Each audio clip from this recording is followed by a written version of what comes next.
कैसे हैं दोस्तों? फ्रैंकनस्टाइन्स मॉन्स्टर, आजकल ये टर्म आप बहुत सुनते होंगे कि किसी ने अपने दुश्मनों के लिए एक ताकतवर मॉन्स्टर क्रिएट किया, लेकिन जब वो बन गया, ताकतवर हो गया, तो वो अपने बनाने वाले ही का दुश्मन हो गया।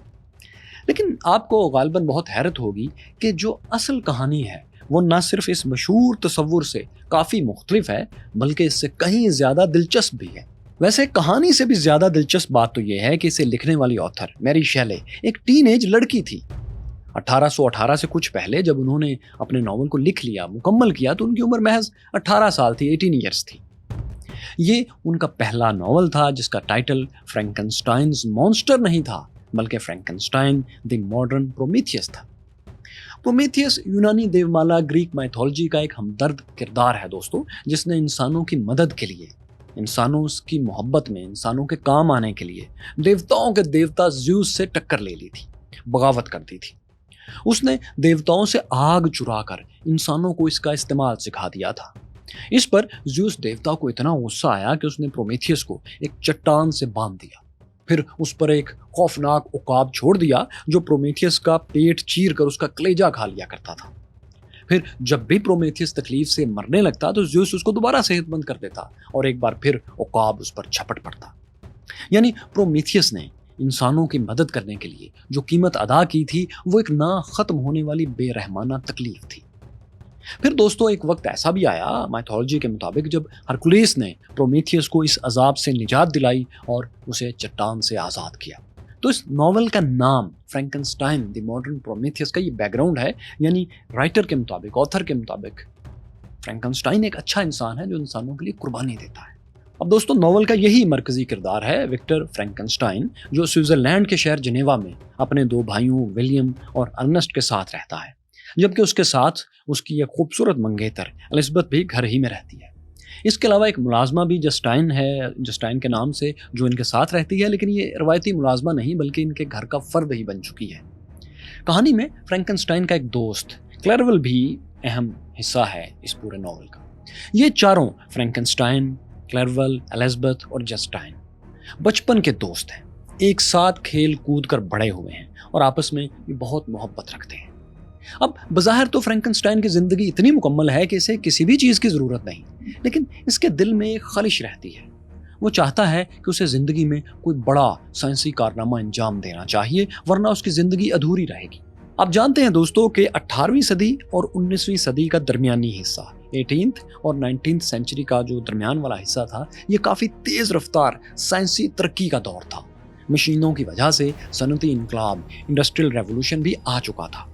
इस सारे माहौल ने फ्रैंकनस्टाइन में भी साइंस सीखने की तड़प पैदा कर दी थी। ताहम फ्रैंकनस्टाइन एक गलती बहरहाल कर रहा था। वो बचपन से ऐसे फिलोसफर्स की किताबें पढ़ने का आदी हो गया था जिनके नज़रियात साइंटिफिकली गलत साबित हो चुके थे। इनमें एक बहुत बड़ा फिलोसफर जो था कार्नेलियस एग्रिप्पा था। 16वीं सदी 16th सेंचुरी में गुजरने वाले इस फिलोसफर को जादू पर यकीन था, वो मैजिक पर यकीन रखता था। वो और इस तरह के दूसरे फिलोसफर समझते थे कि जादू के जरिए नेचर, फितरत को, इंसानी रवैयों को, ह्यूमन बिहेवियर को भी कंट्रोल किया जा सकता है। इसी तरह 13वीं सदी 13th सेंचुरी के एक और मजहबी रहनुमा अल्बर्ट मैग्नस, जिन्हें फ्रैंकनस्टाइन पढ़ता था, उनका मानना था कि बेजान चीज़ों से भी जानदार चीज़ें पैदा की जा सकती हैं। इन फिलोसफर्स की बातों को 18वीं 18th सेंचुरी की साइंस ने यकसर गलत साबित कर दिया था, लेकिन फ्रैंकनस्टाइन को बचपन में दुरुस्त रहनुमाई नहीं मिली थी कि इन ख्याली पुलाव पकाने वाले फिलोसफर्स को वो छोड़ दे, इन्हें ना पढ़े, इन्हें रद्द कर दे। सिर्फ उसके वालिद ने एक मरतबा उसे कहा था कि इन्हें मत पढ़ा करो, तुम अपना वक्त ज़ाया करोगे, लेकिन वो इसे ये नहीं बता पाए कि इनके नज़रियात साइंसी तौर पर क्यों गलत साबित हो चुके हैं और क्यों उसे इन्हें लॉजिकली छोड़ देना चाहिए। चुनाचे वालिद के मना करने के बावजूद फ्रैंकनस्टाइन इन फिलोसफर्स को पढ़कर इन्हीं की तरह हवा में किले बनाता था। फिर किसी तरह उसके दिमाग में एक ख्याल बैठ गया कि उसे एक जिंदगी बनानी चाहिए, उसे कोई जानदार बनाना चाहिए, इंसानों जैसा जो इंटेलिजेंट भी हो, ज़हीन भी हो। ये ख्याल इस बुरी तरह से उसके दिमाग से चिपक जाता है कि वो सोते जागते उठते बैठते बस इसी बारे में सोचने लगता है। वो जिनेवा से तालीम हासिल करने जर्मन शहर एंग्लोस्टेड आ जाता है। यहाँ वो जिस यूनिवर्सिटी में दाखिला लेता है वहाँ केमिस्ट्री के एक टीचर एम वर्ल्डमैन से उसकी मुलाकात होती है। وہ ان کے لیکچر سے متاثر ہو کر اب کیمسٹری میں دلچسپی لینا شروع کرتا ہے، پڑھنا شروع کرتا ہے۔ وہ ورلڈ مین سے الگ سے بھی ملاقات کرتا ہے، ان کی لیبارٹری میں جا کر ان کا کام دیکھتا ہے اور ان سے پوچھ کر اسٹڈی کے لیے کتابیں بھی خریدتا ہے۔ یہاں یہ بات بھی جان لیں کہ فرینکنسٹائن جب کسی کو بھی یہ بتاتا ہے کہ اس نے کارنیلیس ایگریپا اور البرٹس میگنس کو پڑھا ہے تو لوگ اس کا مذاق اڑاتے ہیں کہ تم نے تو اپنا وقت برباد کیا ہے، ان کے خیالات تو نئے دور میں پٹ چکے ہیں۔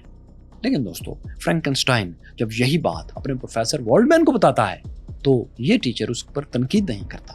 وہ کہتا ہے کہ بے شک ان لوگوں کے کچھ خیالات غلط ثابت ہوئے ہیں، لیکن انہوں نے سوچا تو، انہوں نے غور تو کیا، انہوں نے نئے آنے والے لوگوں کو علم حاصل کرنے کے لیے ٹھوس بنیادیں تو فراہم کی۔ وہ یہ کہتا ہے کہ ان کا کردار فراموش نہیں کیا جا سکتا، اس لیے ان کے کام کو بالکل نظر انداز کر دینا ٹھیک نہیں۔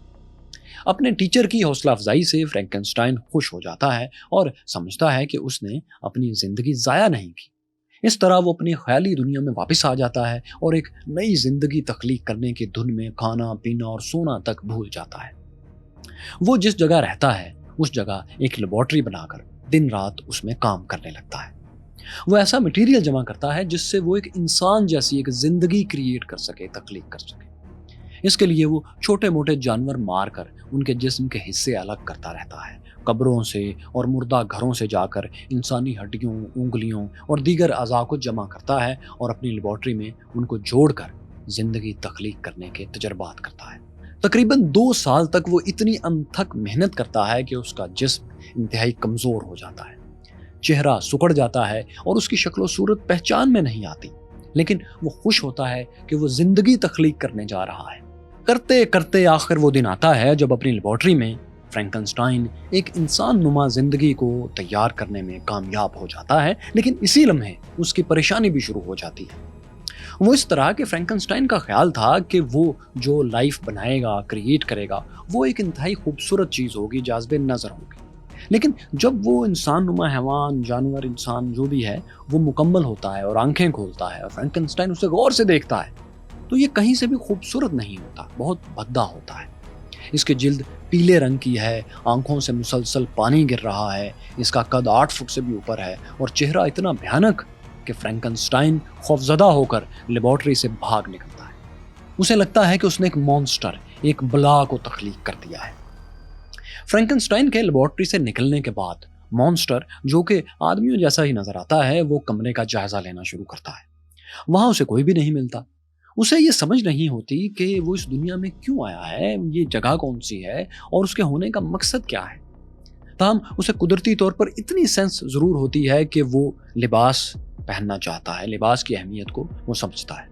اسے اپنے برہنہ پن کا احساس ہوتا ہے اور وہ لیبارٹری سے فرینکنسٹائن کے کچھ کپڑے جو وہیں پڑے ہوئے تھے انہیں اٹھا کر پہن لیتا ہے، جو کہ ظاہر ہے اسے تھوڑے چھوٹے ہوتے ہیں، مشکل سے برے آتے ہیں، لیکن ان کپڑوں کو پہن کر وہ کمرے سے نکل جاتا ہے۔ اب دیکھیے کہ فرینکنسٹائن تو اپنے مونسٹر کی خبر ہی نہیں لے رہا۔ اسے اپنے مونسٹر سے بدصورتی کی وجہ سے اتنی نفرت ہو چکی ہے کہ وہ جلد از جلد اس سے پیچھا چھڑا لینا چاہتا ہے۔ وہ اس وقت کو کوسنے لگتا ہے جب اس نے زندگی تخلیق کرنے کے بارے میں کبھی سوچا تھا۔ مونسٹر کی بدصورتی کی وجہ سے فرینکنسٹائن کو یقین ہوتا ہے کہ یہ لائف فارم صرف برے کام ہی کر سکتی ہے، لوگوں کو مار ہی سکتی ہے، ظلم ہی کر سکتی ہے، کوئی اچھا کام نہیں کر سکتی۔ وہ مونسٹر سے ملنے، بات کرنے یا اسے سمجھنے کی کوشش ہی نہیں کرتا، بلکہ جب بعد میں وہ آ کر دیکھتا ہے کہ مونسٹر اس کی لیبارٹری سے جا چکا ہے تو وہ سکھ کا گہرا سانس لیتا ہے۔ لیکن ایک خطرناک مونسٹر تخلیق کرنے کا گلٹ اتنا زیادہ ہوتا ہے کہ یہ احساس گناہ اس کے دل سے نکلتا نہیں۔ اسے رہ رہ کر خیال آتا ہے کہ یہ مونسٹر دنیا میں اب جرائم کرے گا، لوگوں کو مارے گا اور ایسے سب گناہوں کا خون فرینکنسٹائن کی گردن پر ہوگا۔ اسی سے ملتے جلتے خیالات کی وجہ سے فرینکنسٹائن بیمار ہو جاتا ہے اور کئی مہینے بستر سے لگ جاتا ہے۔ جن دنوں فرینکنسٹائن بیمار ہوتا ہے، ٹھیک انہی دنوں مونسٹر دنیا کو سمجھنے کی کوششیں کر رہا ہوتا ہے، لیکن کسی گائیڈ کے بغیر اسے یہ اتنی مشکل دنیا سمجھنے میں بڑی دقت پیش آتی ہے۔ پھر اسے دوسری بڑی مشکل یہ بھی ہے کہ اس کی آنکھیں ابھی اجالے کے ساتھ بایولوجیکلی ایڈجسٹ نہیں ہو پائی۔ جہاں بھی روشنی اس کی آنکھوں میں پڑتی ہے وہ اس جگہ سے دور بھاگتا ہے۔ بھاگتے بھاگتے وہ ایک جنگل میں پہنچتا ہے اور لمبے عرصے کے لیے جنگل میں چھپ جاتا ہے۔ जंगल का घुप अंधेरा और कभी कभी चांद की मध्यम रोशनी उसे बहुत सूट करती है, सुकून देती है और उसकी आंखों के साथ एडजस्ट होने लगती है। वो चांद को देखता रहता है, जंगल में दरख्तों और पौधों को देखता है, फिर दिन निकलते और डूबते देखता है। तो वक्त के साथ साथ धीरे धीरे उसकी आंखें सूरज की रोशनी को बर्दाश्त करने के काबिल होने लगती हैं। इसी तरह वो दिन और रात की तमीज़ भी सीख लेता है। कई महीनों तक वो इस जंगल में छुपा रहता है और जिंदगी के मुतालिक ज्यादा से ज्यादा जानने की कोशिशें करता है।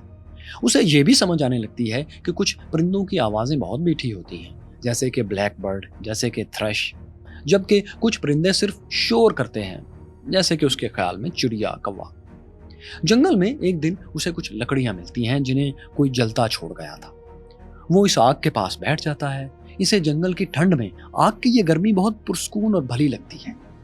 एक बार वो गलती से अपना हाथ भी इस आग में डाल देता है, लेकिन जैसे ही उसे जलने का एहसास होता है वो तेजी से अपना हाथ पीछे खींचता है।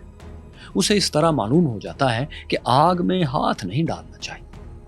वो देखता है कि आग लकड़ियों पर लगी है और ये कम होती जाती है। वो अंदाजे से समझ जाता है कि अगर वो मजीद लकड़ियां इसमें डालेगा तो फिर आग तेज हो जाएगी। चुनाचे वो इर्द गिर्द से लकड़ियां उठाकर लाता है और आग के पास रख देता है। लेकिन ये लकड़ियां बारिश की वजह से गीली होती हैं, इनसे आग नहीं जलती। अलबत्ता कुछ देर आग के पास पड़े रहने से वो खुश्क जरूर हो जाती हैं और फिर आग पकड़ लेती हैं। यूं मॉन्स्टर को आग तेज करने का फन भी आ जाता है। इसी तरह वो इसमें मजीद लकड़ियां डालता जाता है। इस दौरान वो देखता है कि शोलों को हवा देने से वो और भड़कते हैं।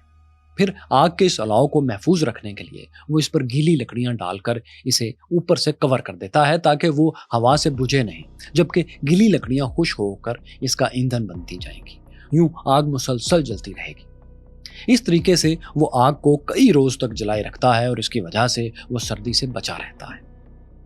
इस दौरान दोस्तों वो जमीन पर से बेरीज वगैरह जो दरख्तों से गिरी होती हैं उन्हें खाकर पेट भरता है। वो इन बेरीज को बड़ी तादाद में अपने पास जखीरा भी कर लेता है। इस दौरान वो अखरोट वगैरह भी तोड़ता है। फिर उसे ये भी मालूम होता है कि कुछ फल ऐसे हैं जिन्हें अगर आग में डाला जाए तो वो पककर ज्यादा मजेदार हो जाते हैं, लेकिन बेरीज को पकाया नहीं जा सकता, वो इस आग में जल जाती हैं। तो इस तरह दोस्तों वो आग का इस्तेमाल जंगली जानवर, सूरज, चांद, दिन, रात, बारिश और मौसमों की तब्दीली वगैरह से वाकिफ होने लगता है, क्योंकि इनसे उसका मुसलसल वास्ता पड़ता है। वो इनसे बहुत कुछ सीखता है। लेकिन एक सवाल उसके दिमाग में गर्दिश करता रहता है कि मुझे बनाया किसने, मेरी जिंदगी का मकसद क्या है। वो जंगल से गुजरने वाले इंसानों को खामोशी से चोरी चोरी देखता रहता है। यूं ये मॉन्स्टर दोस्तों एक ज़हीन जिंदगी में भी बदलने लगता है, बिल्कुल इंसानों की तरह। तो इसके दिल में ये ख्वाहिश पैदा होती है कि वो इंसानों के पास जाए, उनसे बात करे। वो जंगल से निकलकर इंसानों की दुनिया में जाता है। एक गांव में उसे खिड़कियों में फल रखे हुए नजर आते हैं। वो इन्हें उठाकर खाने लगता है, लेकिन उस दौरान गांव के लोग उसे देख लेते हैं। वो उसकी बदसूरती से, खौफनाक शक्ल से खौफजदा होकर उसे भगाने के लिए पत्थर मारते हैं। मॉन्स्टर वापस जंगल की तरफ भाग आता है, लेकिन वो ये समझने में नाकाम रहता है कि लोगों को उससे मसला क्या है, वो इससे इतनी नफरत क्यों कर रहे हैं। वो इस पर परेशान तो होता है, लेकिन ये 8 फीट का ताकतवर मॉन्स्टर पत्थर मारने वालों को कुछ कहता नहीं, क्योंकि उसे अपनी ताकत का पूरा पूरा एहसास होता है। वो इतना ताकतवर है कि बुलंद पहाड़ों पर भी थके बगैर फुर्ती से दौड़कर चढ़ जाता है। इंतहाई सर्द और गर्म मौसम में भी उसे ज्यादा तकलीफ का एहसास नहीं होता। उसके हाथों का मामूली सा दबाव किसी की भी गर्दन तोड़ सकता है। तो मॉन्स्टर अपनी ताकत के एहसास के साथ इस बात का ख्याल रखता है कि कोई इंसान उसके हाथों अपनी जान ना गवा बैठे, खा वो उसे पत्थर ही क्यों न मार रहा हो। दरअसल दोस्तों मॉन्स्टर दिल का अच्छा है और खूबसूरती से प्यार करता है। लेकिन एक दिन क्या होता है कि वो तालाब में झांकते हुए अपना अक्स देख बैठता है। वो अपनी सूरत और हैयत देखकर घबरा जाता है। उसे पहली बार समझ आती है कि लोग उसे देखते ही भागने क्यों लगते हैं। चुनाचे वो खुद ही अब इंसानों से दूर रहने का फैसला करता है, लेकिन अपने दिल से वो ये ख्वाहिश नहीं निकाल पाता कि इंसान उसे अपनाएं, उसे कबूल करें, उससे दोस्ती करें, उसकी तन्हाई खत्म करें। एक इंसान की तख्लीक होने के नाते उसमें इंसानों से घुल मिलकर रहने की ख्वाहिश बहुत शदीद होती है। उसका दिल चाहता है कि लोग उसकी शक्ल से नहीं बल्कि उसके दिल से प्यार करें, उसको दिल से पहचानें, लेकिन ये हो नहीं पा रहा। ये ख्वाहिश दिल में लिए वो जंगल जंगल भटकता रहता है। इसी आवारागर्दी के दौरान एक दिन वो जर्मनी में एक कॉटेज के पास जा निकलता है, एक बड़े से झोंपड़े नुमा घर के पास। इस में एक छोटा सा गरीब खानदान रहता है जिसके कुल 3 लोग हैं। एक बूढ़ा नाबीना बाप है जिसका नाम डेल्से है, इसका बेटा फेलिक्स है और बेटी अगाथा। इनके घर के साथ जुड़ा हुआ एक छोटा सा झोंपड़ा नुमा कमरा भी है जिसमें किसी का आना जाना नहीं होता, ये वैसे ही फारिग छोड़ा होता है। मॉन्स्टर जल्द ही ये बात नोट कर लेता है और इस कमरे में मुंतकिल हो जाता है, यहाँ दरअसल छुप जाता है। ये कमरा जो कॉटेज के बिल्कुल साथ जुड़ा होता है, इसमें एक सुराख होता है जिससे कॉटेज के अंदर का सारा मंजर साफ दिखाई देता है। अब मॉन्स्टर अपनी इस झोंपड़ी में छुप कर इस छोटी सी फैमिली के मामूलाते जिंदगी को देखता रहता है और इनसे सीखने की कोशिश करता है कि इंसान क्या चीज है और इससे दोस्ती कैसे मुमकिन है। देखते देखते दोस्तों उसकी मालूमात में हैरान कुन इजाफा होता है।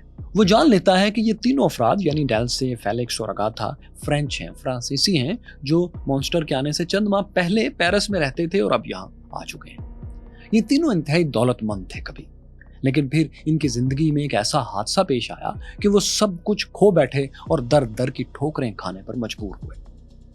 दरअसल हुआ ये था कि पेरिस में एक तुर्क ताजिर रहता था जो कि मुसलमान था।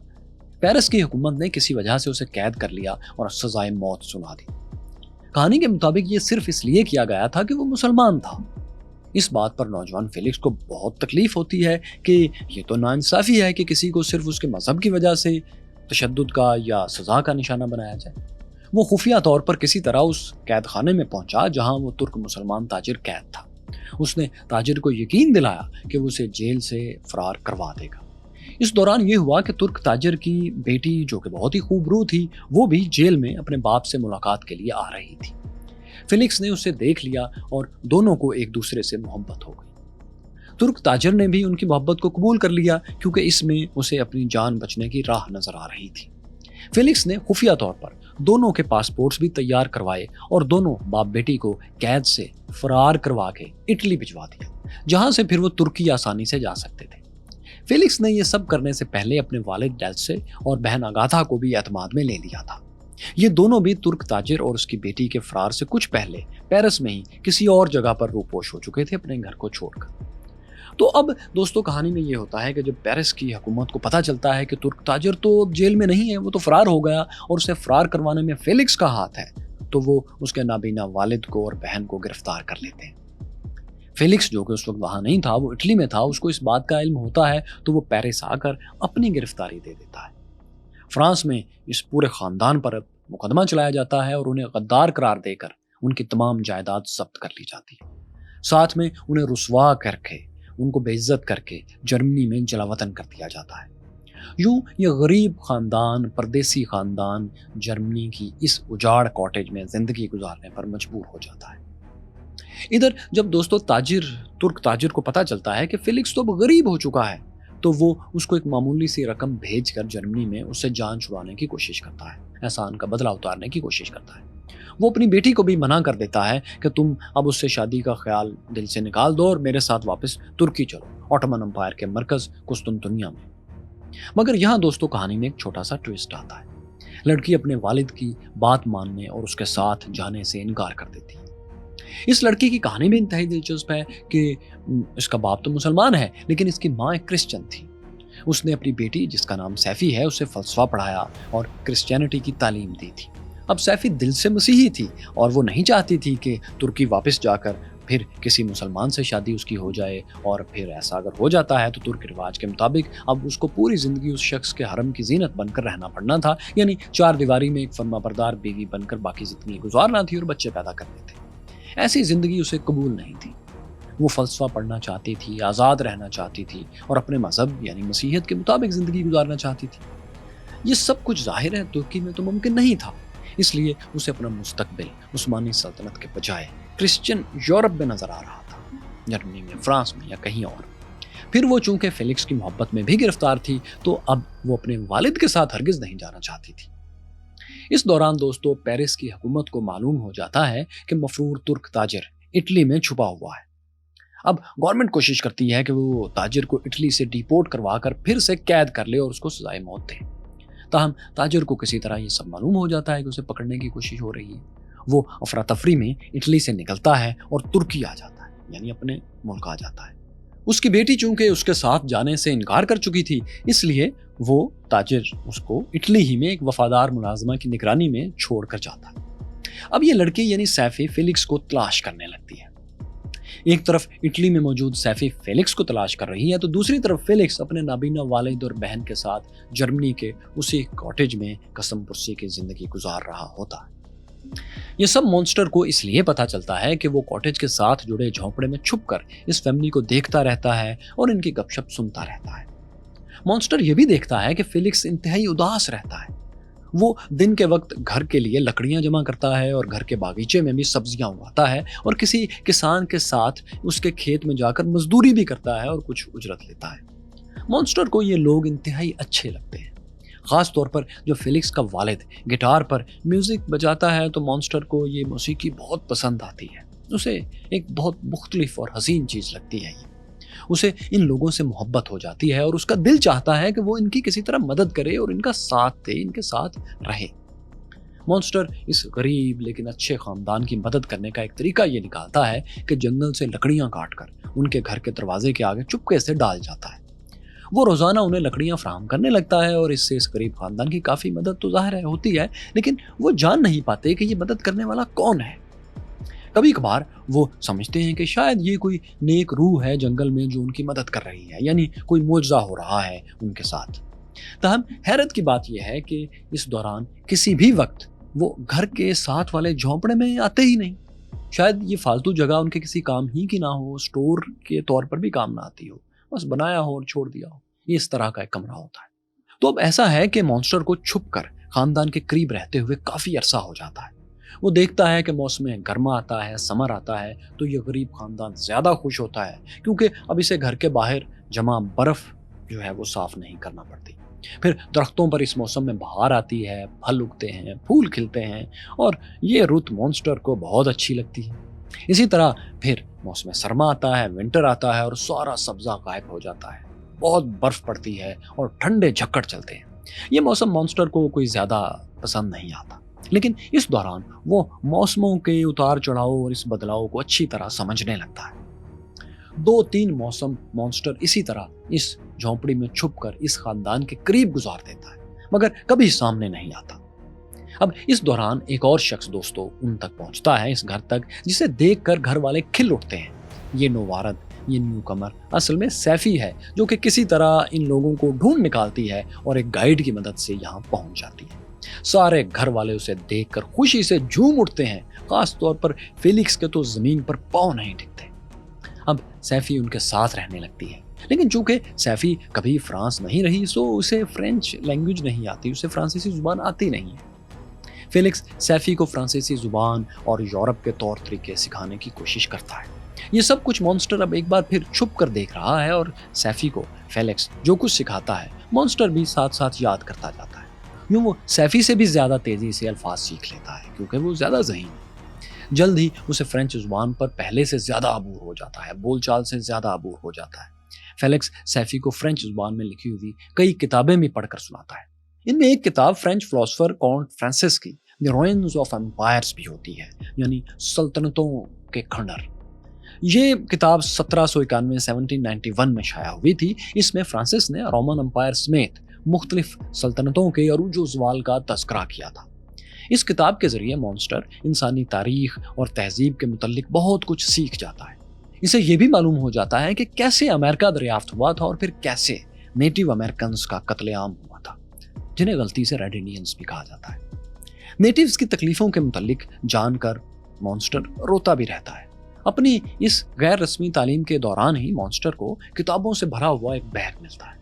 इस बैग में जो किताबें हैं इनमें बरतानवी शायर मिल्टन की मशहूर ज़माना तवील नज़्म पैराडाइज लॉस्ट भी शामिल होती है। इसके अलावा और भी बहुत सा लिटरेचर और तारीखी किताबें उसे मिलती हैं। वो इन सब का मुताला करता है।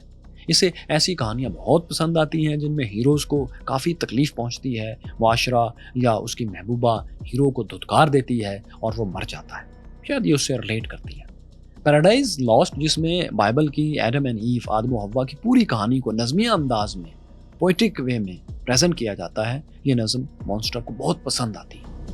इस किताब के ज़रिए उसे मालूम होता है कि कैसे खुदा ने आदम को क्रिएट किया, तख्लीक किया और फिर उसे जन्नत में हर तरह का ऐशो आराम मुहैया किया।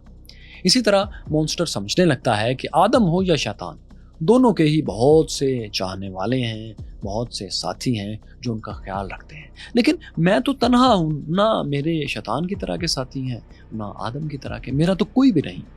مونسٹر کے اندر تنہائی کا احساس یہ کتابیں پڑھ کر اور بڑھ جاتا ہے۔ وہ سوچتا ہے کہ خدا نے آدم کو تخلیق کر کے اس کی پوری رہنمائی کی، لیکن جس نے مجھے کریٹ کیا ہے اس نے تو میری کوئی رہنمائی نہیں کی۔ نہ مجھے کوئی باپ ملا، نہ ماں، نہ کوئی محبت کرنے والا رشتہ دار، نہ کوئی دوست، کچھ بھی تو نہیں ہے میرے پاس۔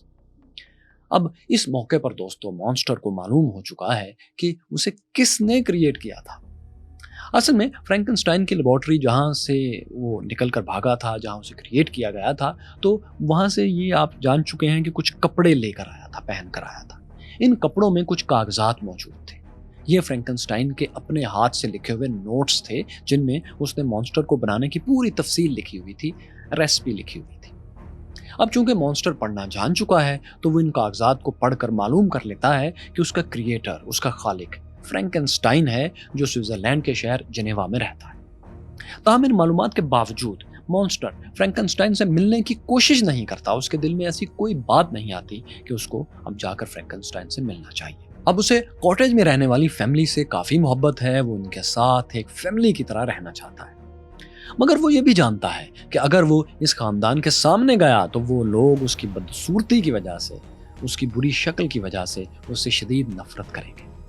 وہ ان لوگوں سے دور نہیں ہونا چاہتا، اس لیے مہینوں تک یہ پلاننگ کرتا رہتا ہے کہ وہ ان لوگوں کے سامنے جائے تو کیسے جائے، کیسے خود کو ان کے لیے قابل قبول بنائے۔ مہینوں کی سوچ بچار کے بعد اسے ایک خیال آتا ہے۔ وہ آئیڈیا یہ ہے کہ اگر میں نابینا بوڑھے کے پاس جاؤں تو وہ میری بدصورتی کی وجہ سے مجھے نفرت نہیں کرے گا، کیونکہ تو مجھے دیکھ ہی نہیں سکے گا۔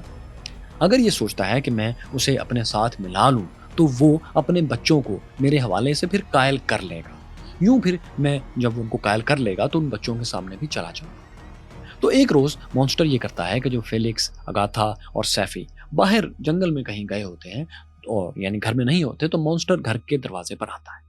وہ نوک کرتا ہے، بوڑھا اس سے پوچھتا ہے کہ تم کون ہو؟ مونسٹر کہتا ہے میں مسافر ہوں، تھوڑی دیر آپ کے پاس بیٹھنا چاہتا ہوں، آرام کرنا چاہتا ہوں۔ بوڑھا اسے اجازت دے دیتا ہے۔ اب مونسٹر بوڑھے سے باتیں کرنا شروع کر دیتا ہے۔ وہ اسے بتاتا ہے کہ میں کچھ لوگوں سے دوستی کرنا چاہتا ہوں، لیکن مجھے ڈر ہے کہ وہ میری شکل دیکھ کر، میری حیت دیکھ کر مجھ سے نفرت کریں گے، تو کیا آپ میری مدد کریں گے؟ بوڑھا کہتا ہے مجھے تمہاری باتوں میں خلوص کی جھلک دکھائی دیتی ہے، میں ضرور تمہاری مدد کروں گا۔ اس دوران باہر سے قدموں کی چاپ سنائی دیتی ہے، تینوں واپس آ رہے ہوتے ہیں۔ اس پر مونسٹر جذباتی ہو جاتا ہے، وہ بوڑھے کا ہاتھ پکڑ کر اس کی منت سماجت کرنے لگتا ہے کہ میں جن لوگوں سے دوستی کرنا چاہتا ہوں وہ آپ لوگ ہی ہو، آپ میری مدد کرو۔ لیکن اس وقت تک تینوں بچے گھر کے اندر داخل ہو چکے ہوتے ہیں۔ اگاتھا یعنی بوڑھے کی بیٹی تو مونسٹر کو دیکھتے ہی بے ہوش ہو کر گر جاتی ہے۔ سیفی گھر سے بھاگ جاتی ہے، جبکہ فیلکس یعنی بوڑھے کا بیٹا مونسٹر پر حملہ کر دیتا ہے۔ وہ اسے زمین پر گرا کر چھڑی سے مار مار کر ادموا کر دینے کی کوشش کرتا ہے۔ اب مونسٹر تو اتنا طاقتور ہے کہ وہ چاہے تو فیلکس کا جوڑ الگ کر دے، لیکن وہ ایسا نہیں کرتا کیونکہ اسے تو اس فیملی سے محبت ہے۔ مار کھا کر وہ کچھ بھی جواب نہیں دیتا، کچھ بھی نہیں بولتا، لیکن وہاں سے بھاگ جاتا ہے۔ اس دل توڑ دینے والے واقعے کے بعد مونسٹر کو اپنے خالق فرینکنسٹائن سے پہلی بار نفرت ہونے لگتی ہے۔ وہ کاٹیج سے نکلنے کے بعد جنگل میں چلا جاتا ہے اور چیخ چیخ کر اپنے کریٹر کو، اپنے خالق کو گالیاں دیتا ہے۔ اسے انسانوں سے بھی بحیثیت مجموعی نفرت ہو جاتی ہے، وہ انسان جو اسے مسلسل دھتکار رہے ہیں۔ رات بھر وہ جنگل میں درندوں کی طرح آوازیں نکالتا پھرتا ہے۔ تم اگلی صبح سورج نکلنے کے بعد اسے کچھ سکون ملتا ہے۔ اب وہ سوچتا ہے کہ میں نے جلد بازی میں بوڑھے سے ملاقات کی اور اس کے بچوں کے سامنے بھی اچانک آ گیا۔ مجھے آہستہ آہستہ بوڑھے سے رابطہ بڑھا کر پھر اسے حقیقت بتانی چاہیے تھی۔ اس کے بعد بوڑھا اپنے بچوں کو یہ حقیقت بتاتا، پھر تب میں اس فیملی کے سامنے آتا۔ جب وہ فیملی مجھ سے ملنے کو تیار ہو جاتی ذہنی طور پر تو بہتر تھا۔ وہ سوچتا ہے کہ میں اب ایسا ہی کروں گا، چنانچہ وہ نئی امید لے کر کاٹیج میں واپس آتا ہے، لیکن اسے وہ جگہ اب خالی ملتی ہے۔ وہ فیملی مونسٹر کے خوف سے کاٹیج چھوڑ کر کہیں اور جا چکی ہوتی ہے۔ یوں مونسٹر کی انسانوں سے سوشلائز ہونے کی آخری امید بھی دم توڑ جاتی ہے۔ मॉन्स्टर को फैमिली के जाने पर इस कदर गुस्सा आता है, उसका दिल इतना टूटता है कि वो कॉटेज को आग लगा देता है और अपने खालिक, अपने क्रिएटर फ्रैंकनस्टाइन को ढूंढने चल पड़ता है। मॉन्स्टर ने कॉटेज वाली फैमिली को ऑब्जर्व करने के दौरान दोस्तों ज्योग्राफिया भी काफ़ी सीख लिया होता है। इसके अलावा उसे कहीं से एक नक्शा भी मिल जाता है जिसकी मदद से वो जिनेवा की तरफ अपना पैदल ही सफर शुरू कर देता है। इस रास्ते में उसे एक हादसा पेश आता है। एक बच्ची वो देखता है कि पानी में गिर रही है, डूब रही है किसी नदी में, तो मॉन्स्टर उसे डूबने से बचा लेता है। लेकिन जब लड़की का बाप वहां पहुंचता है और वो देखता है कि एक मॉन्स्टर ने उसकी बच्ची को उठाया हुआ है, तो वो समझता है कि मॉन्स्टर उसकी बच्ची को मारने लगा है। वो अपनी बेटी को मॉन्स्टर से छीन कर भागता है। मॉन्स्टर उसके पीछे आता है ताकि वजाहत दे सके कि मैं बुरा इंसान नहीं हूं, मैं तो इसकी जान बचा रहा था। लेकिन वो आदमी इस कदर डरा हुआ होता है कि वो पिस्टल निकालकर मॉन्स्टर पर फायर कर देता है। गोली उसके कंधे में लगती है और वो जख्मी होकर गिर पड़ता है। वो आदमी अपनी बेटी के साथ फरार हो जाता है। कई रोज के बाद मॉन्स्टर ठीक तो हो जाता है, लेकिन इंसानों से उसकी नफरत और भी बढ़ जाती है और अपने क्रिएटर खालिक से तो इससे भी ज्यादा। फिर महीनों चलने के बाद आखिर मॉन्स्टर जिनेवा पहुंचता है। यहाँ उसे एक 5 साला बच्चा खेलते हुए मिलता है। ये इत्तेफाक से फ्रैंकनस्टाइन का छोटा भाई विलियम है। मॉन्स्टर को ये मालूम नहीं होता कि ये कौन है, मगर वो ये सोचकर कि ये मासूम बच्चा है, प्यारा बच्चा है, ये तो मेरी शक्ल से नफरत नहीं करेगा, ये तो मेरे दिल को देखेगा, तो मैं ऐसा करता हूँ कि इसे अगवा कर लेता हूँ, इसे उठा कर ले जाता हूँ, फिर इसे अपने बारे में सब कुछ बताऊंगा और जब ये मुझसे मानूस हो जाएगा तो फिर मैं इसके जरिए बाकी इंसानों से रब्ता करूंगा और उनको बताऊंगा कि मुझे कबूल कीजिए, मैं कोई बुरा इंसान नहीं हूँ। ये सोचकर मॉन्स्टर बच्चे को, विलियम को अगवा करने के लिए उसके सामने आता है, तो ये बच्चा उसकी शक्ल देखकर चीखने लगता है, चिल्लाने लगता है। वो मॉन्स्टर को धमकी देता है कि मुझे हाथ मत लगाना, मेरे वालिद यानी विलियम और फ्रैंकनस्टाइन के वालिद फ्रैंकनस्टाइन सीनियर बहुत बड़े अफसर हैं, वो तुम्हें छोड़ेंगे नहीं। फ्रैंकनस्टाइन का नाम उस बच्चे के मुंह से सुनकर मॉन्स्टर एकदम चौंक जाता है। वो समझ जाता है कि ये बच्चा तो मेरे क्रिएटर का कहीं रिश्तेदार है। वो उस बच्चे को, विलियम को, अब जबरदस्ती अपने साथ ले जाने की कोशिश करता है, लेकिन बच्चा और चीख पुकार करने लगता है। इत्तेफाक से उस वक्त करीब तो कोई नहीं होता, लेकिन ये सोचकर कि कहीं कोई करीब आ ना जाए, वो बच्चे को खामोश करवाने के लिए उसकी गर्दन दबोचता है, उसके मुंह पर हाथ रखता है। लेकिन इसके हाथ इतने मजबूत होते हैं कि बच्चे की नाजुक सी गर्दन दब जाती है और वो बच्चा वहीं मर जाता है। अब पहली बार ऐसा होता है कि मॉन्स्टर को एक अफसोसनाक वाक़े का, इस बच्चे की मौत का कोई अफसोस नहीं होता, बल्कि एक शैतानी सी खुशी उसे होती है कि उसके खालिक फ्रैंकनस्टाइन को भी अब एक तकलीफ पहुंचेगी, जैसी कि उसने मुझे तख्लीक करके एक तकलीफ दी है। विलियम को मारने के बाद मॉन्स्टर सोने के लिए एक खाली फॉर्म में जाता है। वहां उसे एक लड़की मिलती है जो पहले से वहां सो रही थी। उसका दिल चाहता है कि इस लड़की से मोहब्बत की जाए, लेकिन वो सोचता है कि ये जागेगी तो ये भी मुझसे नफरत करेगी, मेरी तो शक्ल ही ऐसी है। सो उसके दिल में इस लड़की के लिए पहले से नफरत पैदा हो जाती है। वो उस बच्चे के, विलियम के गले से एक लॉकेट उतार कर लाया था, वो बच्चा जो उसके हाथों मर गया था। उस लॉकेट में फ्रैंकनस्टाइन की माँ की तस्वीर थी। तो ये लॉकेट अब मॉन्स्टर ये करता है कि उस बच्ची के, उस लड़की के लिबास में छुपा देता है। मॉन्स्टर के इल्म में है कि इंसानी कवानीन बड़े सख्त हैं और इस लॉकेट की वजह से लोगों का शक अब इस लड़की पर जाएगा कि इसने उस बच्चे को मारा है, जिसकी वजह से इसे सजाए मौत दे दी जाएगी। अब देखें कि होता भी ऐसा ही है। एक मुलाजिम को जब ये लड़की घर जाती है तो इसके कपड़ों से वो लॉकेट मिल जाता है और ये बात फिर अथॉरिटीज तक भी पहुंच जाती है। जब सब लोगों को ये पता चलता है कि कत्ल होने वाले बच्चे का लॉकेट इस लड़की के पास है, तो सब उसे ही कातिल समझने लगते हैं। अब बदकिस्मती देखिए कि ये लड़की भी फ्रैंकनस्टाइन से मुंसलिक है। इस लड़की का नाम जस्टाइन है, जो फ्रैंकनस्टाइन के घर में बरसों से एक घर के फर्द की तरह रहती है। ये कहानी के शुरू में आप जान भी चुके। वो बहुत कहती है कि मैंने कत्ल नहीं किया, मुझे नहीं पता ये लॉकेट मेरे पास कैसे आया, लेकिन कोई उसका यकीन नहीं करता। इस दौरान फ्रैंकनस्टाइन भी अपने नन्हे भाई की मौत की खबर सुनकर जर्मनी से जिनेवा आ चुका होता है। अपने घर वापसी के दौरान वो मॉन्स्टर को अपने करीब से भागकर एक पहाड़ी पर चढ़ते हुए देख भी लेता है। उसे यकीन हो जाता है कि ये मॉन्स्टर ही मेरे भाई का कातिल है, लेकिन मसला ये है कि वो ये बात किसी को बता नहीं सकता।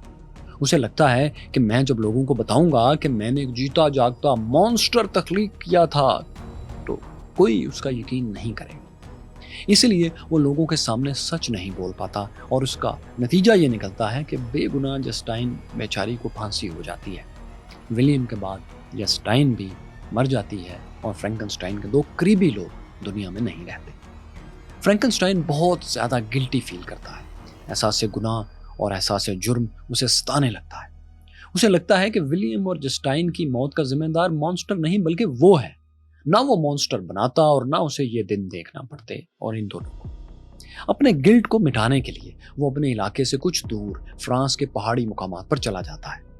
اس کا خیال ہے کہ علاقہ تبدیل کرنے سے شاید اسے اپنی تلخ یادیں بھلانے میں کچھ مدد مل سکے، لیکن ہوتا یہ ہے کہ فرانس میں گلیشیئر پر اس کا اپنے مانسٹر سے آمنا سامنا ہو جاتا ہے۔ مانسٹر کو دیکھ کر فرینکنسٹائن بہت چیختا چلاتا ہے کہ تم دفع ہو جاؤ، تم قاتل ہو، میں نے تمہیں بنا کر غلطی کی، بہت منحوس تھا وہ دن جب تمہارے بارے میں سوچا بھی تھا، میری نظروں سے اوجھل ہو جاؤ۔ لیکن مانسٹر اس کی منت سماجت کرتا رہتا ہے کہ میرے خالق، پہلے میری بات تو سنو، میں تمہارا آدم ہوں، تم میرے خالق ہو، تم نہیں سمجھو گے تو میری بات، میرے مسائل اور کون سمجھے گا۔ اس کے بعد وہ فرینکنسٹائن کو اپنی پوری رام کہانی سناتا ہے کہ وہ کیسے لیبارٹری سے بھاگا تھا اور ایک کے بعد ایک عذاب سے کیسے گزرتا رہا، کیسے تجربات سے گزرا، کیا اس نے سیکھا، انسانوں نے اسے کس طرح دھتکارا اور کیسے وہ ایک خوش دل زندگی سے مانسٹر بننے پر مجبور ہو گیا۔ وہ فرینکنسٹائن سے کہتا ہے کہ مجھ پر بس اب ایک احسان کر دیجیے، میرے لیے ایک فیمیل پارٹنر بنا دیجیے جس کی شکل و صورت میری ہی طرح ہو۔ مجھے انسانوں نے دھتکار دیا ہے، لیکن میرے جیسی شکل و صورت والی عورت تو مجھ سے محبت کرے گی، اس طرح ہم دونوں ایک دوسرے کا سہارا بن کر زندگی گزار لیں گے۔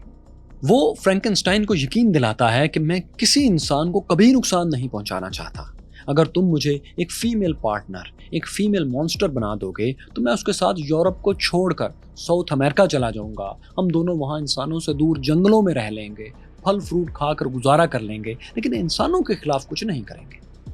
اس منت سماجت کے دوران وہ فرینکنسٹائن کو دھمکی بھی دیتا ہے کہ اگر تم نے ایسا نہیں کیا، یعنی میرے لیے ایک فیمیل پارٹنر نہیں بنایا، تو پھر میں تمہارا اور تمام انسانوں کا دشمن بن جاؤں گا۔ خاص طور پر میں تمہیں اتنا نقصان پہنچاؤں گا کہ تم اپنے پیدا ہونے والے دن پر 2 حرف بھیجتے پھرو گے۔ فرینکنسٹائن کا دل گواہی دینے لگتا ہے کہ مانسٹر سچ بول رہا ہے۔ وہ مانسٹر کے لیے ایک فیمیل پارٹنر بنانے کی حامی بھر لیتا ہے، تاہم وہ مانسٹر سے وعدہ لیتا ہے کہ وہ انسانوں کے قریب بھی اب نہیں آئے گا۔ مانسٹر زمین کی قسم کھاتا ہے، پھر اپنے خالق یعنی فرینکنسٹائن کی بھی قسم کھاتا ہے کہ میں اپنے وعدے پر عمل کروں گا۔ فرینکنسٹائن اپنے مانسٹر سے وعدہ لینے کے بعد اپنے دل میں سوچتا ہے کہ میں اپنے شہر میں اپنے گھر والوں کے سامنے تو فیمیل مانسٹر کریٹ نہیں کر سکتا، اس لیے وہ اب اپنے گھر والوں سے بہانہ کرتا ہے کہ میں کچھ سائنسدانوں سے ملنے کے لیے انگلینڈ جا رہا ہوں۔ وہاں وہ کچھ عرصہ کہتا ہے کہ میں ریسرچ کروں گا اور پھر واپس آ کر الزبتھ سے، جو اس کی منگیتر ہے، اس کے ساتھ رہتی ہے، اسے شادی کر لوں گا۔ یہ وہ پلان بناتا ہے، اپنے گھر والوں کو بتا دیتا ہے اور چلا جاتا ہے۔ اب فرینکنسٹائن دوستوں اپنے بچپن کے دوست کلیرول کے ساتھ برطانیہ آتا ہے۔ یہاں وہ اسکاٹ لینڈ کے ایک دور دراز جزیرے میں اپنا ٹھکانہ بنا کر فیمیل مانسٹر تیار کرنا شروع کر دیتا ہے۔ اس دوران اسے پورا یقین ہوتا ہے کسی وجہ سے کہ مانسٹر کہیں چھپا ہوا اسے دیکھ رہا ہے کہ میں کیا کر رہا ہوں۔ بہرحال دوستو وہ فیمیل کی تیاری جاری رکھتا ہے، لیکن جب وہ اسے مکمل کرنے کے قریب ہوتا ہے تو ایک بار پھر اس کو خدشات آ کر گھیر لیتے ہیں۔ فرینکنسٹائن سوچنے لگتا ہے کہ ہو سکتا ہے یہ فیمیل پارٹنر پہلے مانسٹر کو پسند ہی نہ آئے، دونوں ایک دوسرے کے ساتھ لڑ پڑیں، جھگڑ پڑیں، یا پھر یہ دونوں مل کر انسانوں کو نقصان پہنچانا شروع کر دیں۔ یہ بھی ہو سکتا ہے کہ فرینکنسٹائن اور مانسٹر کے درمیان جو معاہدہ ہوا تھا، جو اس نے قسمیں کھائی تھیں، فیمیل اس ایگریمنٹ کو، اس معاہدے کو ماننے سے ہی انکار کر دے۔ تو اس طرح یہ خطرہ بہرحال موجود رہے گا کہ یا تو فیمیل تنہا یا مانسٹر کے ساتھ مل کر انسانوں کی تباہی کا باعث بن سکتی ہے۔ اگر یہ سب نہ بھی ہوا تو بھی مانسٹر یہ سوچتا ہے کہ ان کے بچے تو ہوں گے اور مانسٹرز کی پوری نسل، ایک نئی اسپیشی کریٹ ہو جائے گی جو کہ پھر انسانوں کے لیے خطرہ بن جائے گی۔ مستقبل کا انسان ایک خوفناک اور طاقتور جناتی نسل کو جاری کرنے کے لیے ہمیشہ، فرینکنسٹائن سمجھتا ہے کہ اسے الزام دے گی۔ آنے والا دور اسے خود غرض فرینکنسٹائن کے نام سے، ظالم فرینکنسٹائن کے نام سے یاد کرے گا۔ یہ سوچ کر وہ اتنا خوفزدہ ہوتا ہے کہ فیمیل مانسٹر جو کہ اب مکمل ہونے کے قریب تھی، اسے ڈسکارڈ کر دیتا ہے، تباہ کر دیتا ہے۔ اس وقت مانسٹر بھی وہاں آ جاتا ہے اور وہ فیمیل کو تباہ ہوتے آنکھوں سے دیکھ لیتا ہے۔ وہ اس قدر آگ بگولا ہوتا ہے کہ چیخ مار کر بھاگ نکلتا ہے، لیکن کچھ دیر بعد ایک کشتی میں وہ واپس آتا ہے۔ فرینکنسٹائن اسے کہتا ہے کہ میں تمہارے لیے فیمیل نہیں بناؤں گا، چاہے جو کر لوں۔ मॉन्स्टर अब गुस्से से कहता है कि मैं अब तक तुम्हारे साथ समझदारी से पेश आ रहा था, लेकिन तुमने मेरी बात नहीं मानी। अब मेरे क्रिएटर, तुम मेरे गुलाम हो और मैं तुम्हें हुक्म देता हूं कि एक फीमेल मॉन्स्टर बनाओ। फ्रैंकनस्टाइन साफ इनकार कर देता है। इस पर मॉन्स्टर उसे धमकी देकर जाता है कि अब देखना तुम्हारी शादी के साथ मैं क्या करता, अब देखना तुम्हारी जिंदगी के साथ मैं क्या करता, मेरा इंतजार करना। इसके जवाब में फ्रैंकनस्टाइन भी धमकी देता है कि मैं इतनी आसानी से तुम्हारे हाथ आने वाला नहीं।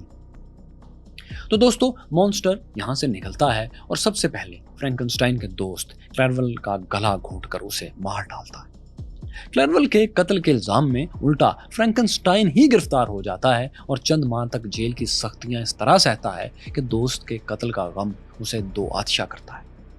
ये अजियत नाकी उसे 2 माह तक इतना बीमार कर देती है कि वो मौत के मुंह से बमुश्किल निकलता है कि उसका भाई भी मर चुका, जस्टाइन भी मर चुकी, दोस्त भी मर चुका और इल्जाम भी उस पर अब आ गया एक कत्ल का। आखिरकार दोस्तों, ये होता है कि ये इसके दोस्त के कत्ल का इल्जाम इस पर साबित नहीं होता और अदालत इसको छोड़ देती है। ये जिनेवा वापस आ जाता है। फ्रैंकनस्टाइन की वापसी के बाद उसकी एलिजाबेथ से यानी बचपन की मंगेतर से शादी हो जाती है। फ्रैंकनस्टाइन को मॉन्स्टर की धमकी याद थी कि मैं तुम्हारी शादी की रात यानी शादी की जिंदगी में शुरू में ही तुम्हें देख लूंगा। चुनाचे अब फ्रैंकनस्टाइन अपने पास एक पिस्टल छुपाकर चौकन्ना रहता है हर वक्त। वो अपनी दुल्हन के साथ शुरू में बहुत जल्दी हनीमून मनाने के लिए रवाना भी हो जाता है। अपनी सुहाग रात वो एक सराय में मनाने के लिए ठहरता है, लेकिन इसे एंजॉय नहीं कर पाता। उसे मुसलसल ख्याल आता है कि मॉन्स्टर कहीं छुप कर उन्हें देख रहा है और वो किसी वक्त हमला करेगा। फिर फ्रैंकनस्टाइन सोचता है कि मॉन्स्टर जो भी करेगा, जो भी उसका झगड़ा है, वो तो मुझसे है। मुझे बाहर निकलकर पहले मॉन्स्टर को तलाश करना चाहिए ताकि मैं उसे हिसाब बेबाक कर सकूं। मेरे कर्मों का फल मेरी दुल्हन एलिजाबेथ तक नहीं आना चाहिए। सो वो कमरे से बाहर निकलता है और पूरी सराय का जायजा लेना शुरू करता है। लेकिन जायजे के दौरान अचानक उसे एलिजाबेथ के कमरे से खौफनाक चीख सुनाई देती है। वो कमरे की तरफ लपकता है और अंदर जाकर क्या देखता है कि उसकी नौजवान बीवी बिस्तर पर मुर्दा पड़ी है। फ्रैंकनस्टाइन को कमरे की खिड़की से बाहर खड़ा मॉन्स्टर नजर आता है जो उसकी अजियत पर, उसकी बेबसी पर हंस रहा है। फ्रैंकनस्टाइन इस पर गोली चलाता है, लेकिन मॉन्स्टर छलावे की तरह गायब हो जाता है। गोली की आवाज सुनकर लोग जमा हो जाते हैं। फ्रैंकनस्टाइन उन्हें बताता है कि एक मॉन्स्टर उसकी बीवी को कत्ल करके भाग गया है। लोग मॉन्स्टर के ताकुब में निकलते हैं, लेकिन कई घंटों की जद्दोजहद के बाद, भाग दौड़ के बाद सब नाकाम लौटते हैं। एलिजाबेथ की मौत से फ्रैंकनस्टाइन जज्बाती तौर पर टूट जाता है। वो बहकी बहकी बातें करने लगता है। लोग उसे पागल समझने लगते हैं। उधर एलिजाबेथ की मौत की खबर सुनकर फ्रैंकनस्टाइन के वालिद का भी इंतकाल हो जाता है। अब इस फैमिली में सिर्फ फ्रैंकनस्टाइन और उसका छोटा भाई अर्नेस्ट ही जिंदा बचते हैं। अर्नेस्ट अकेला ही कहें तो बेहतर है, क्योंकि जल्द ही फ्रैंकनस्टाइन होश खो बैठता है और शहर वाले उसे कैद खाने में डाल देते हैं ताकि वो किसी को नुकसान ना पहुंचाए। तमाम कुछ अरसा उसका इलाज चलता रहता है। जब वो फिर सेहतयाब होता है तो उसे रिहा भी कर दिया जाता है। दोस्तों, सेहतमंद होने के बाद फ्रैंकनस्टाइन मॉन्स्टर से बदला लेने का प्रोग्राम बनाता है। वो जिनेवा में एक जज के पास जाकर उसे सारी कहानी सुनाता है और उससे दरख्वास्त करता है कि मॉन्स्टर को पकड़ने के लिए फौरी कानूनी कार्रवाई की जाए। जज को उसकी बात का पूरी तरह यकीन तो नहीं आता, लेकिन फिर भी वो हमदर्दी में फ्रैंकनस्टाइन से कहता है कि देखो, अगर हम इस मॉन्स्टर को पकड़ने की कोशिश करें, टीम बना भी दें, तो नाकाम रहेंगे, क्योंकि जैसा तुम बता रहे हो वो पहाड़ों पर तेजी से चढ़ सकता है, वो ऐसी जगहों में जिंदा रह सकता है जहां आम इंसान नहीं रह सकता। तो फिर बताओ हम उसे कैसे पकड़ेंगे भला? ये तो नामुमकिन सी बात है। जज की ये बातें सुनकर फ्रैंकनस्टाइन को गुस्सा आता है। वो चिल्लाने लगता है कि किसी को मेरी बात पर यकीन ही नहीं। मैं खुद ही मॉन्स्टर से निपटूं क्या? अच्छा, मैं खुद ही मॉन्स्टर से निपट लूंगा। मैं अकेला ही काफी हूं। मैंने उसे बनाया था, मैं उसे तबाह भी करना जानता हूं। फ्रैंकनस्टाइन जज के पास से उठकर आ जाता है और मॉन्स्टर के ताक़ुब में जाने की तैयारी करने लगता है। वो अपने भाई अर्नेस्ट को जिनेवा में ही छोड़ देता है। खुद काफी सारी रकम इकट्ठी करता है, जिसमें उसकी वालदा से मिले हुए कुछ हीरे भी शामिल हैं। इसके बाद वो कब्रिस्तान जाता है जहां उसके वालिद, भाई विलियम, बीवी एलिजाबेथ की कब्रें होती हैं। वो इनकी कब्रों के पास कसम खाता है कि अब मेरी जिंदगी का एक ही मकसद है कि मैं इस मॉन्स्टर को तलाश करके खत्म कर दूं और मैं इससे इंतकाम लेने के लिए खुद को जिंदा रखूंगा। जब वो ये कह रहा होता है तो उसे एक कहकहा सुनाई देता है। वो मुड़कर देखता है तो कुछ फासले पर मॉन्स्टर खड़ा हंस रहा है। मॉन्स्टर उसे कहता है, मैं तुम्हें ऐसी ही तकलीफ में देखना चाहता था। अब तुमने जिंदा रहने का तहिया कर लिया है तो मेरे लिए यही खुशी की बात है। یعنی تم میرے انتقام کا خیال دل میں لیے زندہ پھرو گے، ناکام رہو گے، تڑپتے رہو گے، اور یہی تمہاری سزا ہے۔ یہ سب کہہ کر مانسٹر رفو چکر ہو جاتا ہے۔ اب فرینکنسٹائن اس کی تلاش میں نکلتا ہے اور ملک ملک کی خاک چھانتے ہوئے روس پہنچتا ہے۔ مانسٹر اس دوران اس کے آگے آگے رہتا ہے اور جان بوجھ کر خود اسے اپنے متعلق کلیوز دیتا رہتا ہے، اپنی جھلکیاں دیتا رہتا ہے، تاکہ فرینکنسٹائن اس کے پیچھے لگا رہے اور بدلے کی آگ میں جلتا بنتا رہے۔ اسی طرح ہوتے ہوتے دونوں نارتھ پول تک پہنچ جاتے ہیں۔ نارتھ پول کے جمے ہوئے سمندر کی یخ بستہ برف پر وہ دونوں آگے پیچھے دوڑ رہے ہوتے ہیں۔ دونوں ایک سلیج میں سوار ہیں جسے کتوں کی ایک ٹولی کھینچتی ہے۔ فرینکنسٹائن اور مانسٹر کے درمیان بمشکل 1 میل کا فاصلہ رہ گیا ہوتا ہے، لیکن اچانک سین بدلتا ہے۔ وہ اس طرح کہ برف کے ٹکڑے الگ ہونا شروع ہو جاتے ہیں، برف ٹوٹنے لگتی ہے۔ جس جگہ فرینکنسٹائن ہوتا ہے، برف کا وہ ٹکڑا بھی الگ ہو کر سمندر میں کسی نامعلوم منزل کی طرف نکل جاتا ہے، بہنے لگتا ہے۔ فرینکنسٹائن کی سلیج کے ایک کے سوا تمام کتے بھی مر جاتے ہیں۔ پھر فرینکنسٹائن بڑی مشکل جان بچا کر کسی طرح ایک بحری جہاز کے قریب آ لگتا ہے۔ یہ بحری جہاز ایک انگریز رابرٹس والٹن کا ہے جو نارتھ پول قطب شمالی کو ایکسپلور کر کے نئے سمندری راستے تلاش کر رہا ہوتا ہے۔ وہ فرینکنسٹائن کو اپنے بحری جہاز پر لے آتا ہے، اس کی کہانی سنتا ہے اور اس کا دوست بن جاتا ہے۔ تاہم کچھ عرصے بعد بحری جہاز کے ملازمین اپنے کیپٹن کے خلاف بغاوت کر دیتے ہیں۔ وہ اسے کہتے ہیں کہ تم ہمیں نارتھ پول کے مشکل راستوں پر لے جا کر تباہ کرنا چاہتے ہو، ہم ایسا نہیں کریں گے، ہمیں گھر واپس جانا ہے۔ اس موقع پر فرینکنسٹائن انہیں سمجھا بجھا کر ٹھنڈا کرتا ہے، تاہم آخر میں کیپٹن واپس انگلینڈ جانے کا فیصلہ کر لیتا ہے، یعنی فرینکنسٹائن کا بھی واپسی کا سفر شروع ہے۔ اس دوران ایک مرتبہ پھر فرینکنسٹائن شدید بیمار ہو جاتا ہے۔ اسے پچھتاوا بھی ہوتا ہے کہ اس نے مانسٹر کو بنا کر اور اسے تنہا چھوڑ کر اس کے ساتھ بھی زیادتی کی ہے، ظلم کیا ہے، لیکن اس بات پر بھی وہ خوش ہے کہ اس نے اپنے پیاروں کی قربانی دے کر انسانیت کو بچایا ہے، اور مانسٹر کی یہ بات نہیں مانی کہ اسے فیمیل پارٹنر بنا کر دے، جس سے کہ مانسٹرز کی ایک نسل پھر انسانیت میں آگے بھی چلتی۔ کہانی کے آخر میں فرینکنسٹائن کافی کمزور ہو چکا ہے، وہ موت کے قریب ہے۔ جہاز ابھی انگلینڈ پہنچا نہیں ہے۔ وہ جہاز کے کپتان سے گفتگو کرتے ہوئے کہتا ہے کہ میری خواہش تھی کہ میں مانسٹر کو خود ختم کروں، لیکن لگتا ہے کہ یہ کام میرے ہاتھوں سے نہیں ہو سکے گا۔ میں چاہتا ہوں تم میرے بعد یہ کام سر انجام دو، یعنی مانسٹر کا خاتمہ تم کرو، لیکن اس کے لیے تمہیں اس کے تعاقب میں اپنی زندگی ضائع کرنے کی ضرورت نہیں۔ ہاں، اگر کبھی خوش قسمتی سے وہ تمہارے سامنے آ جائے تو پلیز اسے مار ڈالنا۔ ان باتوں کے کچھ عرصے بعد جہاز ہی میں فرینکنسٹائن مر جاتا ہے۔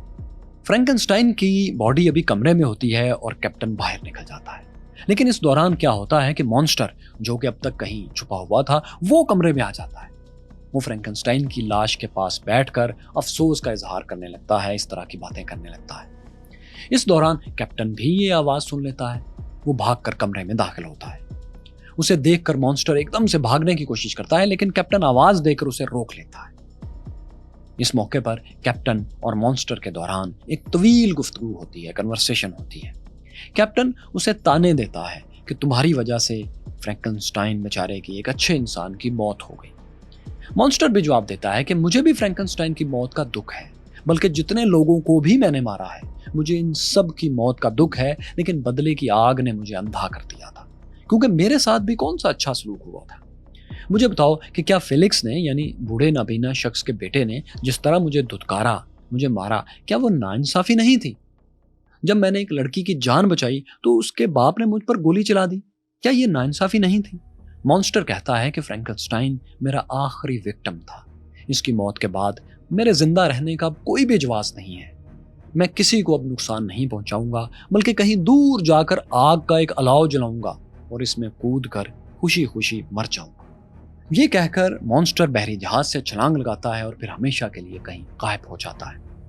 یہ پوری کہانی دوستو دراصل کیپٹن رابرٹس والٹن کے وہ لیٹرز ہیں جو اس نے اپنی بہن مارگریٹ کو لکھے تھے اور یہ کہانی سنائی تھی۔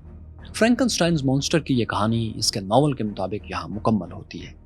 ایک 18 سالہ ٹین ایج لڑکی کی لکھی یہ کہانی آج اتنی مشہور ہے کہ سیاست سے لے کر فلسفے تک یہ نام فرینکنسٹائنز مانسٹر ایک استعارہ بن چکا ہے۔ ہم نے یہ بہت مختصر سا خلاصہ لیکن مکمل یہ سمری آپ کے سامنے اس لیے رکھی ہے کہ آپ اس جو کہ پولیٹیکل ٹرم کے طور پر اب یہ فرینکنسٹائن مانسٹر اصطلاح استعمال ہو رہی ہے، اس کے بیک گراؤنڈ سے واقف ہو جائیں اور اب جب بھی کوئی یہ اصطلاح استعمال کرے یا آپ استعمال کریں تو آپ اس کے بیک گراؤنڈ سے بھی واقف ہوں۔ ویسے کمنٹس میں آپ ہمیں اپنی رائے بھی دے سکتے ہیں کہ آپ کے خیال میں کون غلط تھا، فرینکنسٹائن جس نے یہ مانسٹر تخلیق کیا یا مانسٹر ہی غلط تھا، اور کیوں؟ ویسے مائی کیوریس فیلوز اسی طرح کے super hit political ideological novels 1984 اور اینیمل فارمز بھی ہیں، یہ آپ یہاں دیکھیے، اور یہاں آپ یہ بھی جان سکتے ہیں کہ دانتے کی ڈیوائن کامیڈی اصل میں تھی کیا۔